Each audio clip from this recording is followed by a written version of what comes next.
My name is Erez Levin. I'm a father of two wonderful kids, and I'm the unofficial Chief Paternity Leave Advocate at Google. I'm thrilled to introduce today's panel, which is part of the Father's Friday Summer Series. As a dad, I'm grateful for Fathering Together, for bringing together such a collection of thought leaders, disruptors, and organizations working to change our perspective on how dads engage with their families, communities, and workplaces. Today's topic focuses on paternity leave. As a specialist in this space, having coached many dozens of new dads and led the strategy and advocacy to help increase paternity leave utilization within Google, I can't underscore the importance of the following conversation enough. I've seen firsthand how, even at a company like Google, new dads may not have seen any of their peers or leaders take their paternity leave, and thus have anxiety about how taking leave may affect their careers. While I want to acknowledge and celebrate that there's been a drastic increase in the number of men taking paternity leave across the US, we still don't have the policies and support systems in place to make paternity leave the norm. I'm delighted to see how more men and more Americans in general are realizing the many benefits to themselves, to their kids and families, to women, and to society when they take paternity leave and become engaged fathers in the process. Thank you again to Fathering Together for creating the space with these renowned experts to elevate this topic. With no further ado, please enjoy our panel's wonderful conversation. Welcome, everyone. Thank you so much for coming today to our Father's Friday panel. Father's Friday is a program of Fathering Together created in partnership with dozens of for-profit, community-based organizations and individuals dedicating to improving the mental health of dads, families, and communities. My name is Kate Mangino, and I am very honored and happy to be your host today with this magnificent group of people who I am going to jump right in and introduce so that we can get started on this very important conversation about paternity leave. Parental leave, big picture, but specifically today, we're really focusing on dads. And I have three unbelievable experts who are going to talk to us today about the most recent evidence and what we should do, knowing with that we're having that evidence in hand. I'm going to start with Dr. Rachael Pettigrew, who's an associate professor at Bissett School of Business at Mount Royal University in Calgary. Dr. Pettigrew's research agenda focuses on gender in the workplace, organizational culture, and policy. Recent projects have explored fathers' parental leave use and employer adaptation to the new extended 61-week parental leave legislation. Her current SSHRC-funded research was investigating women and gender-diverse individuals' experiences, aspirations, and barriers faced on the path to board work. Dr. Pettigrew's secondary research stream explores newcomer employment. She has 20 years of university teaching experience, is a public speaker, and is regularly engaged with industry. Thank you so much for joining us today, Dr. Pettigrew. And I just wanted to ask if you had that was a great bio of your work, if you wanted to add maybe a personal story about why you are connected to this topic. Yeah, I think I'm connected to this topic because as a dual citizen between the US and Canada, when I moved to Canada, I was kind of shocked with how long and how generous the leave policies were, but then equally as shocked to recognize that very few leave takers are actually men. So about 10% of our leave takers are men. And so that really drove my interest in engaging with the topic, which was originally my doctoral dissertation. And then I kept studying it after I was done with that. So, yeah. Thank you. Thank you so much for joining us today. Next, I want to introduce Dr. Sheehan Fisher, who's an associate professor and clinical psychologist at Northwestern University. His research career focuses on the effects of perinatal and subsequent parental mental health on infant-child health outcomes, with a specialization in the emerging field of father mental health. His aim is to reconceptualize parental mental health research to integrally involve fathers to differentiate parents' impact on child, medical, and mental health. Dr. Fisher's research dovetails with his perinatal clinical practice, including being the clinical director of the Father's Mental Health Specialty Clinic. He's also the director of the Perinatal and Women's Mental Health Clinical Psychology Scholar Program and the chair of the International Marseille Society Fathers Special Interest Group. Ultimately, the goal is for his research plan to optimize the health and effectiveness of the parental team to positively influence the child health trajectory starting during pregnancy. Thank you so much for coming. It is a pleasure to have you here, Dr. Fisher. And maybe you could also share a few words about your personal connection to this topic. Thank you.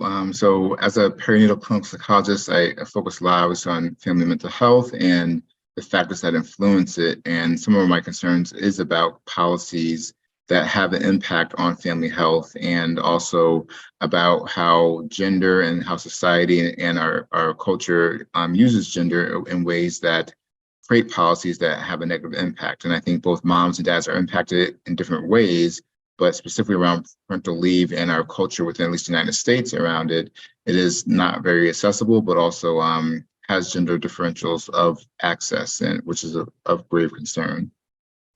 Thank you very much for taking time today to join us. And last but not least, I would like to introduce Dr. Darby Saxby, Professor of Psychology at the University of Southern California. She studies how close family relationships get under the skin to affect stress and health. Amen. Her current work focuses on the transition to parenthood and follows couples from pregnancy into the first year postpartum. A related study examines the fathering brain using neuroimaging to scan fathers both prenatally and again postpartum. She studied the transformative impact of new parenthood on the brain, body, and mind, as well as the enduring legacy of early family environments on child well-being. Dr. Saxby has also examined psychological synchrony within families and has published multiple studies that find hormonal linkage within couples and parent-child dads. Her research has been funded by the National Science Foundation and the National Institutes of Health, and she's received a Fulbright Fellowship to study the parenting brain in Spain. Thank you so much for coming, Dr. Saxby. We are honored to have you here. Thanks so much for having me. With the other two, I'll ask you the same question. Do you have a personal connection, and why are you drawn to this work? Yeah, definitely. So I had both my kids while I was in training to become a clinical psychologist. And due to the sort of training funding I didn't get a maternity leave with either baby. And so just was sort of like cobbling together sources of income to, keep my husband and I afloat so we could take time off. And at the same time was studying families, stress, and health, and thinking this is totally ridiculous that like everything I'm learning about as a scholar is in contrast to my actual life experience. And I also, by the way, brought my cat to join the panel today. So if you hear meowing in the background, that's what's going on. And I got really interested in studying fathers in particular because I think they are so understudied, and yet they play a really important role in parenting, and with variability ranging from primary caregivers to totally absent. So I just think fathers are really fascinating and deserve their own research. Fantastic. Well, let's jump right in with the conversation. I just want to frame this for the viewers who are watching today. You have three amazing experts who are doing research, and I want to make sure we collect the most recent evidence and then maybe sort of end with some statistics that everyone can walk away with it in their heads so that they are prepared for those arguments when they're out, not arguments, but when we're out there having conversations with people and we're trying to put some data behind our passion and talk about how important parental leave is. So my first question is, I want to start with the health argument, which I know was in the bios of all three of you.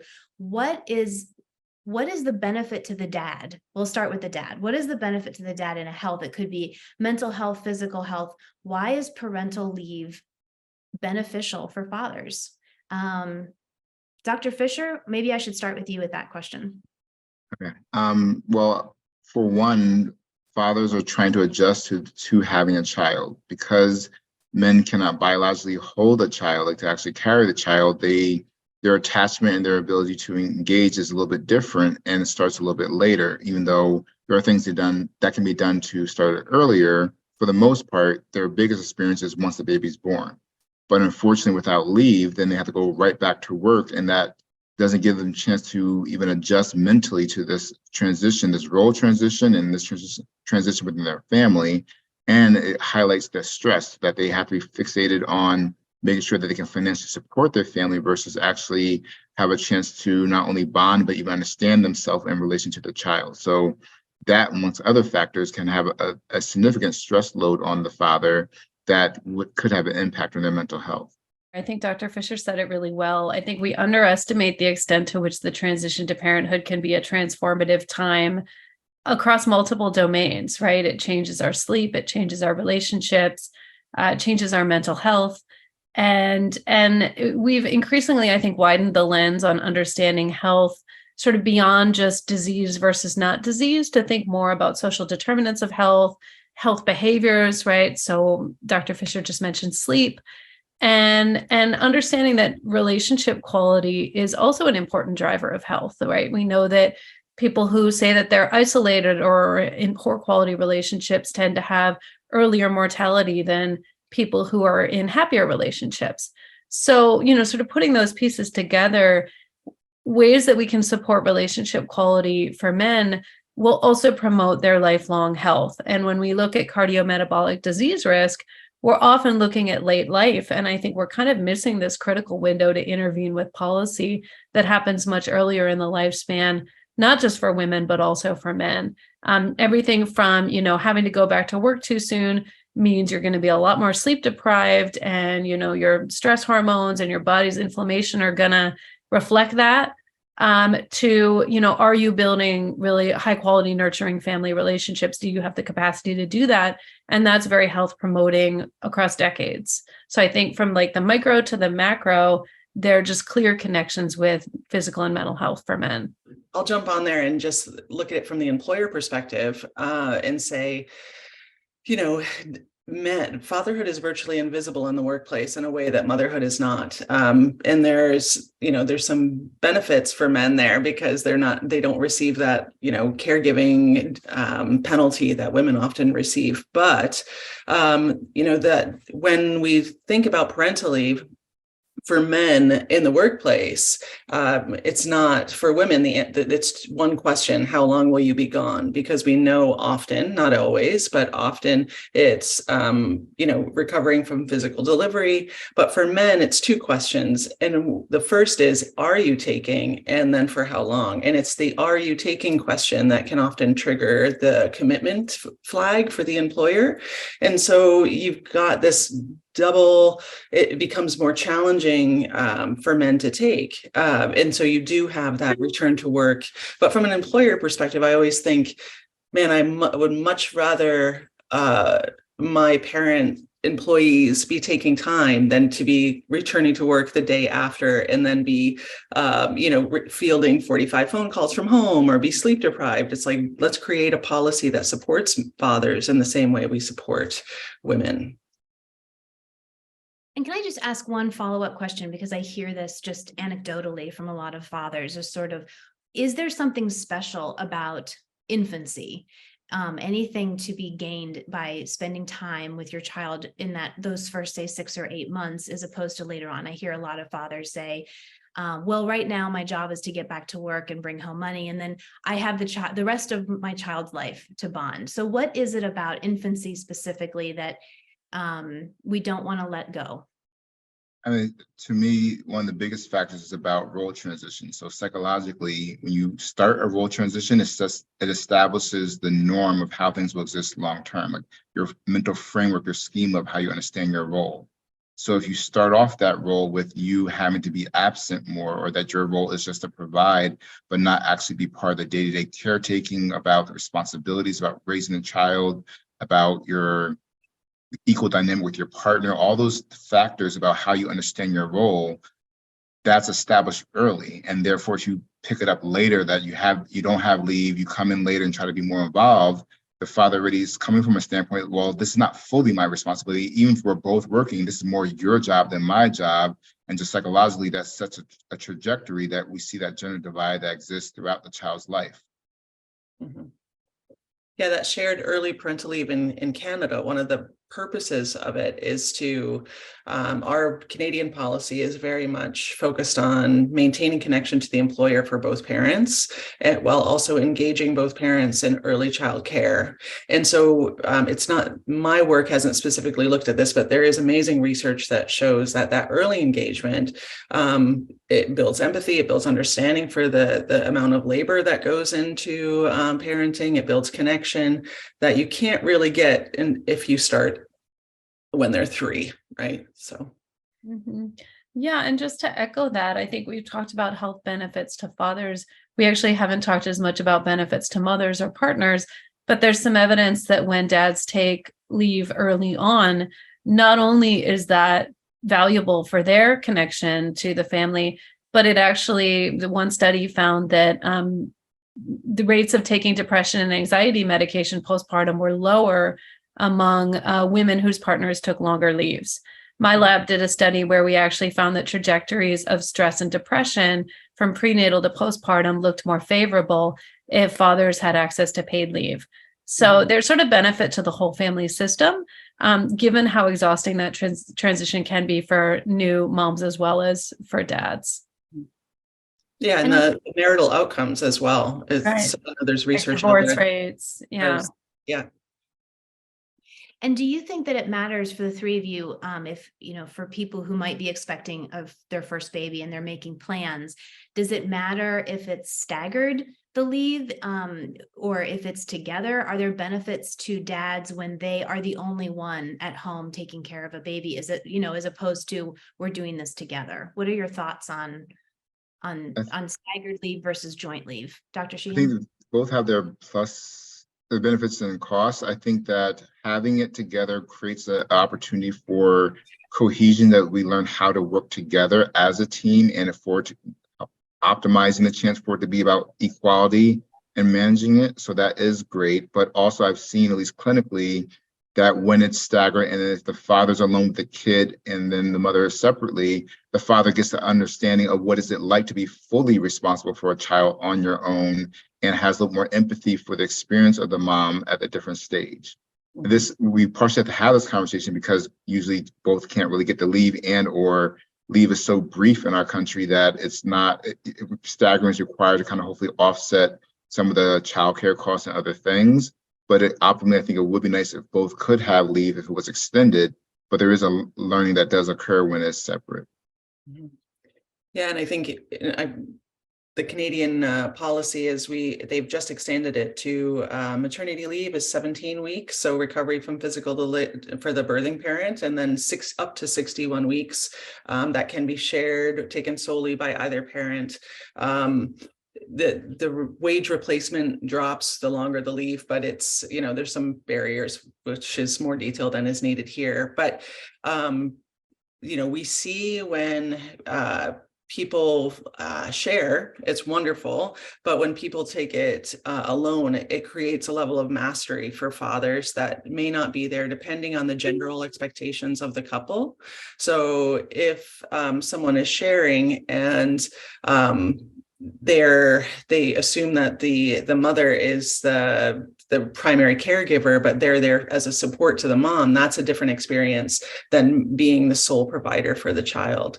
And in addition, optically, from the employer perspective, my research on the employer adaptation to the new extended, because it used to be 35 and then it was extended to 61 weeks, is there's a lot of perception around men taking leave and skepticism around that, because often co-workers view a man taking leave while the wife is home as like a vacation.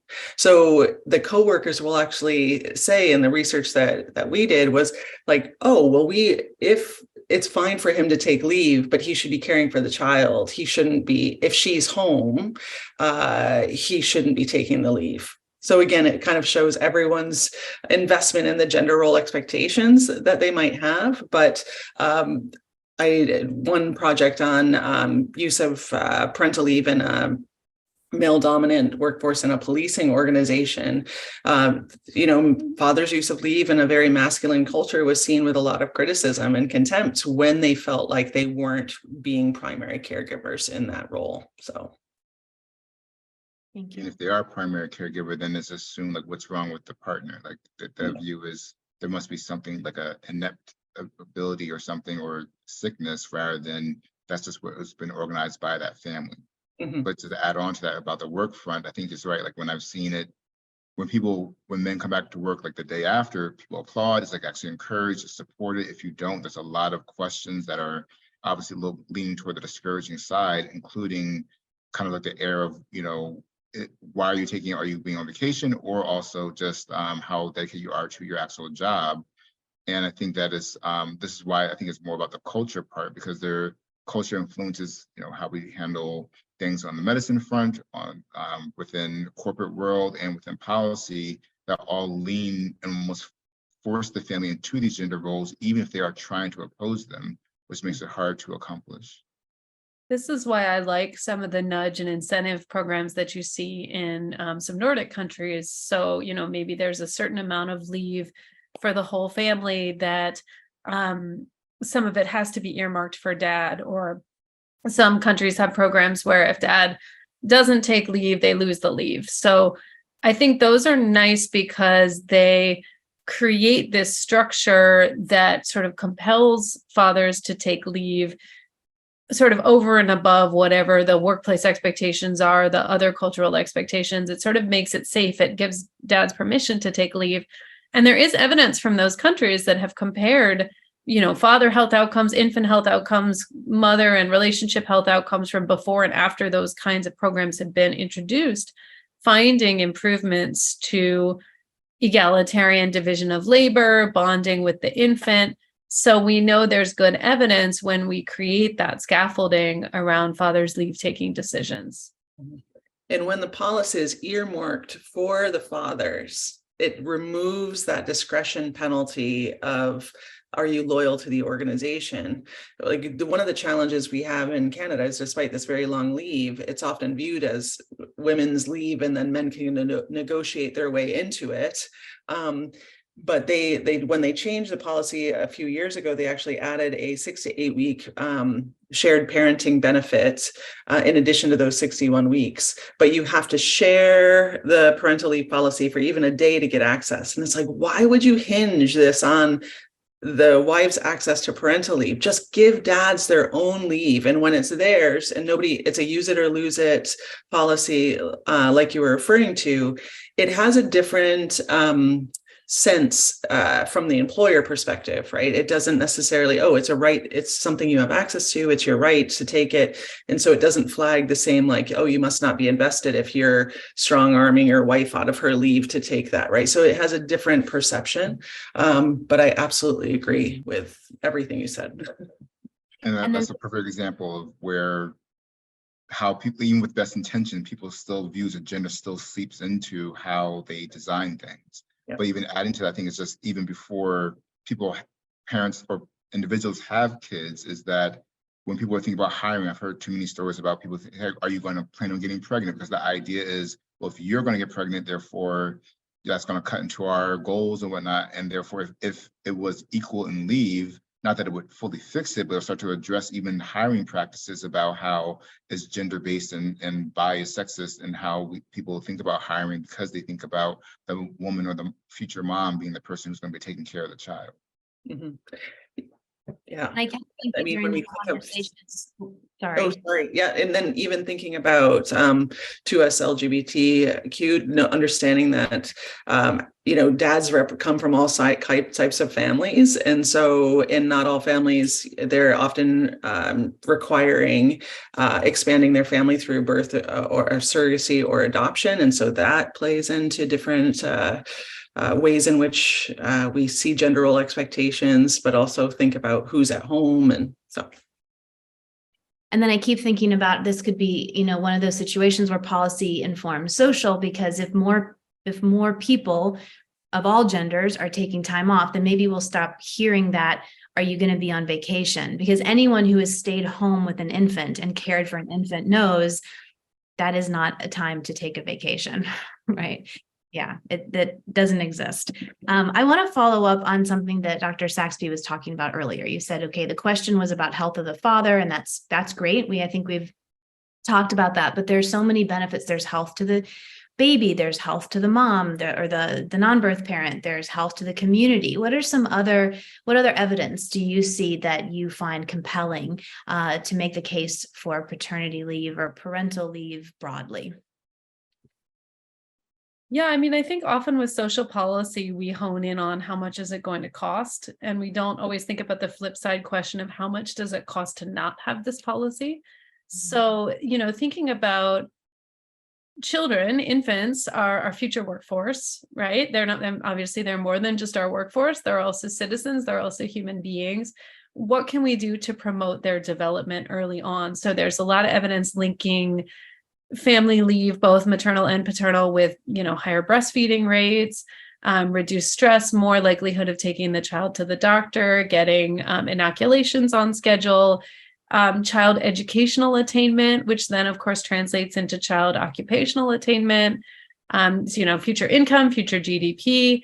I think we make these policy decisions around such a short time frame, but that idea of really anything we can do to invest in children and families is actually like a decades-long investment that is going to have economic benefits farther down the road. And just comparing the US to Canada or to European countries that do have more generous social safety nets, we see what an outlier we are in terms of our national healthcare spending, right? Multi-trillion dollar, it's I think 19% of our GDP, which is enormous. And what are we spending to not have these social policies that might be health protective in early life, not just, like you said, for fathers, but for the whole family system, and then of course for the larger community. Anyone else have thoughts about the larger community or health benefits to children specifically? Well, I think that also when we think about parenting behaviors, that diversity also is an important factor. So fathers and moms might have different approaches to parenting, and if that actually is a benefit to the child to have, especially if the father is heavily involved and directly involved in the parenting, it allows the child to have a well-rounded experience of parenting that influences how they develop too. So I think that this is a piece of the puzzle of even trying to make sure that you're working as a team and that both of you have something to offer, but that is limited when it is only put on one person. In addition to that, when that one person then is basically burned out because they have to work full time and take care of the child, therefore it's not optimizing even the parenting experience from them, and therefore having that balance will be supportive of both of those goals. Yeah, and I'll jump in and take it one step to the left maybe, and just say as well, we often talk about policy from a legislated policy perspective. And one of the things I'm spending a lot of time on is trying to get employers to recognize their role in this discussion as well. And so it's great to have legislated policies in order for people to access legislated policies, like fathers, especially in workplace, to access parental leave. The organizational culture needs to support it. But there's also often employers just give themselves a pat on the back for mere compliance with the legislated policy, when really what we're pushing for is for employers to go above and beyond. So in Canada, what that looks like is, in addition to unemployment insurance or employment insurance that you would receive, the pay you receive while you're on leave, they can offer a top up, for example, or I've heard of organizations offering like a daddy bonus for fathers who take time off in the first month of their children's life. So really putting their money where their mouth is to demonstrate the support for dads. And so I think employers play a role. Obviously, legislation plays a huge role, but it's in organizations' best interest because it's attractive to potential employees who might join the organization, and an employer that invests in their employees holistically through some of these significant challenges and transitions is going to retain employees in a way that other employers won't. I'll add to that. I think that's a great point, thinking about other policies. I think even within the medical field, when it was mentioned earlier about like parental leave leads to people taking the kids to the doctor, inoculations, all these things. But within the medical field, many times the child the mother is put as the child's primary contact, like automatic. That's the policy. Once again, so that's discouraging, where the father, if he wants to bring the kid in, now has to go through extra steps to be able to make sure they have access to the medical information, or be able to be contacted when the child's sick, or when there's updates on the results. So I think that policies across the board, because once again, humans are creating it who have their gender biases, need to be conscious of what is discouraging supporting that parental leave time to make sure it's accessible for everyone equally. So Dr. Rachael, I like what you were just saying about, so playing off of, there was an earlier conversation about how we overemphasize health costs and underemphasize long-term benefits, right? And I think you are getting at the fact that maybe we overemphasize upfront cost of paying for parental leave, but maybe we are underestimating the long-term benefits. So aside from employee retention, why do you think it makes sense from a business perspective for companies to invest in caregiving leave for all employees? Yeah, I mean, I think, well, the challenge is, I don't know, now when we see our fertility rates now in Canada, we're at 1.4. The odds of an employee having children versus having 4 older elderly family members that they need to care for is becoming a weighing cost. But so we see a retiring baby boomer population, pretty significant exit from the workforce. We see a decrease in the number of children that folks are having. So when we were talking about future employees, and we see an increase in need for newcomer employment, we are facing a pressure on our labor force. So the size of our labor force is shrinking because we're not putting children in the front end of the talent pipeline, and we're having a very significant portion of our labor force retiring in the next 10 to 15 years. And so what I'm going around talking to industry about is you need to be adapting and offering aggressive, supportive policies so that employees want to join your organization, but also stay with your organization. And those policies, the family-friendly policies like parental top-up or other kinds of things, need to not just be on your website, but they need to be accessible once they're in. Otherwise, the employees will have that breach of psychological contract and then leave your organization. And I do think it's going to be a big buyer's market. We're seeing some of that a little bit now post-COVID, with people scrambling to find people to work for them.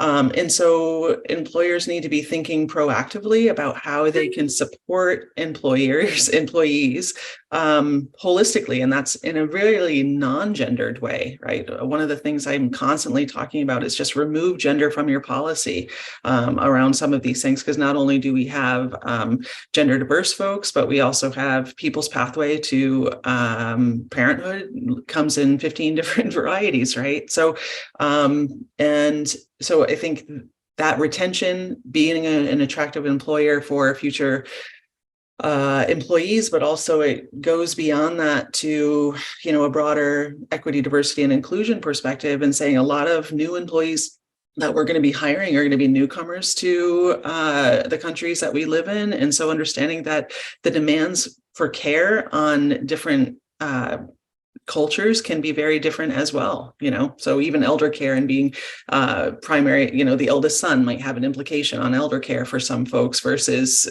others that may not be the same kind of pressure. But employers have to up their game to a significant degree, and it's moving beyond flag waving and using family-friendly policies as a recruitment tool to actually doing the hard work of creating and maintaining the organizational culture that supports work-life demands of their employees. Like we're kind of moving employers. What I'll say is employers who continue to see their employees as numbers or like bums in seats, I think will become somewhat of dinosaurs. I think they'll have a really hard time recruiting, and the folks that they are able to recruit and retain will have a very similar groupthink mindset.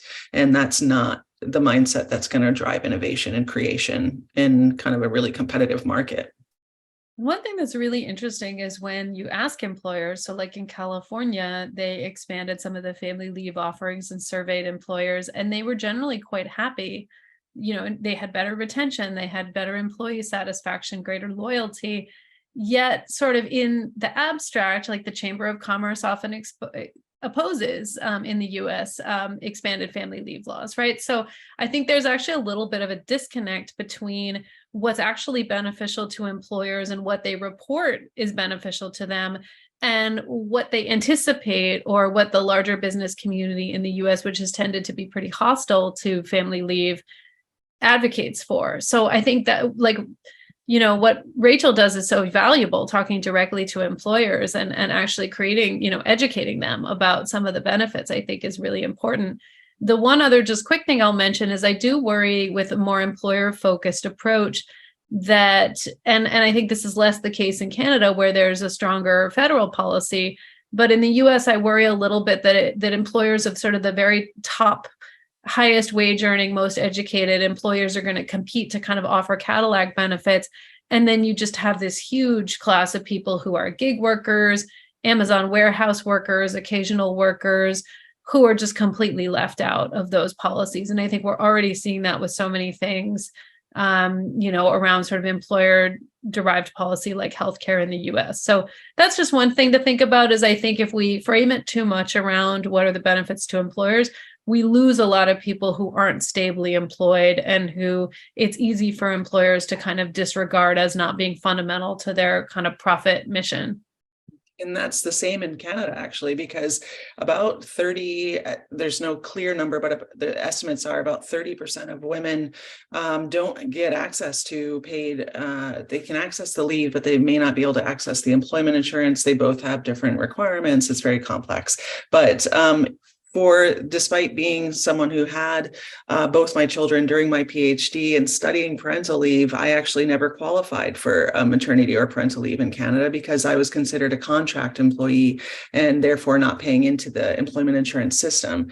And so those who are working part-time, they're contractors, are not working, are working in gig work scenarios, are because they're considered contractors, don't get that policy. So we do see huge discrepancies in who derives the benefit. And then also in comparison to Nordic countries, our wage replacement is much lower. So 55% of your salary to a maximum of about $22,000 a year. And so the people that are able to afford that delta drop, it really influences who's taking that leave and for how long. And especially when about 70% of fathers still out earn their heterosexual partners, we still see that those who are more likely to take leave because of that loss of income are still going to be mothers or lower earning partners. So yeah, I 100% agree with your comments, and yeah, it's an issue here too as well. But and it sounds like we're both in the same unpleasant boat, because I also didn't get to take maternity leave, like I mentioned at the top, because I was a federal employee working at a VA hospital doing my clinical psych internship, and therefore couldn't get state disability. So it's interesting to think, and I think there's been some research on what percentage of folks in the US are left out of FMLA, and it's pretty staggering, right? Like a lot, even if we have this kind of like very, I would say, inadequate kind of baseline policy, it's a huge chunk of the workforce can't even qualify because of the nature of their employment. So I think that is really important to think about. We need policy that works for everybody, not just certain slices. And then even though we have really aggressive policies in Canada compared to the US, not when we look at Nordic countries, but the stigma is still there. One of the research projects I did was interviewing 46 companies about this new extended parental leave to 61 weeks. And the truth is, they're not fans, right? They have to hold someone's job for a year and a half. And that's it's introduces a lot of challenges for them. So despite having the policies, the practical application and use is still challenging. Sorry, I interrupted you. Go ahead, Dr. Fisher. Dr. Fisher, do you have another thought? I was just going to add that I think that, especially as we mentioned, for people who are maybe more affluent or have higher level positions, maybe getting access to that kind of like type of access also then just creates more of the discrimination and racial ethnicity divides of who has access to types of leave and has opportunities to be able to support their family. So it's like a trickle down to some of the other discrimination issues that we see adding into the picture. We've gone into a fantastic conversation about policy, but I have an eye on the clock and I know that we need to come to a close. So I thought for the last question, if I could ask each one of you to just give us maybe, we talked about how we need policy solutions and we also need social solutions, and sort of our traditional gender norms are still very much playing into attitudes and behaviors around these policies. So if you have someone in your life who's expecting a baby and they're not interested in parental leave, or they dismiss it, or they say it's not important, or they have other things they need to spend their time on, your last thoughts, what would you say to that person to try to convince them to rethink their parental leave time?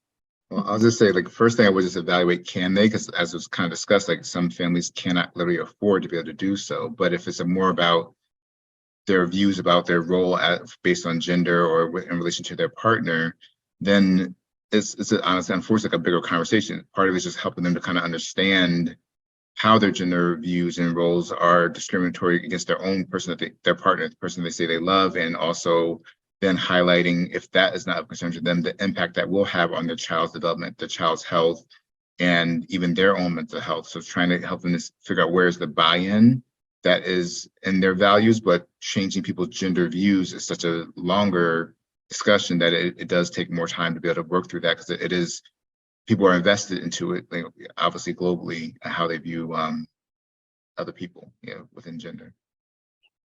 But it might be a good opportunity to start that conversation with Absolutely. them. And I think go ahead, Rachel. Sorry. I would take a step back and almost think that this is a conversation that young folks need to be having as they choose partners. I mean, understanding, do you want to have children? Yes or no? What does that look like for you? And it really depends too on aspirations, career aspirations of both partners. What does that look like? And then you divide from there. But it is a real start as you mean to finish agenda. So it's how you begin the first little bit is really indicative of what it's going to look like 10 years from now. So yeah, and I would say when I teach my undergrad stress and health class, we talk about the Harvard Grant Study, which is the largest longitudinal study following a cohort of college age. Originally, men recruited at Harvard for, I think, 80 years now. They're studying their grandkids. And the one kind of clear finding from that study is that the quality of relationships, the quality of their marriage, the quality of their relationships with their children is more predictive of well-being in late life than men's income, than sort of any accomplishments that they can report at work. And yet when you ask young people what matters the most to them, they'll often say making a lot of money, having a really successful career. So, there's that sort of like disconnect between what we know is good for our long-term health and happiness and what we think will be good for our long-term health and happiness. And I would say, that time, you'll never get back those first months with a new baby. And that time is really valuable to the whole family system. And that's ineffable. That matters more than, anything else we can quantify. Thank you again for joining us today.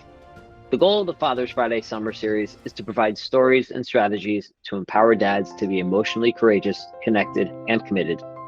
I hope you get as much out of this conversation as I did, and I hope you will become dadvocates for paternity leave with all the expectant dads you meet and the people and organizations that can support them in taking their leave. Thank you.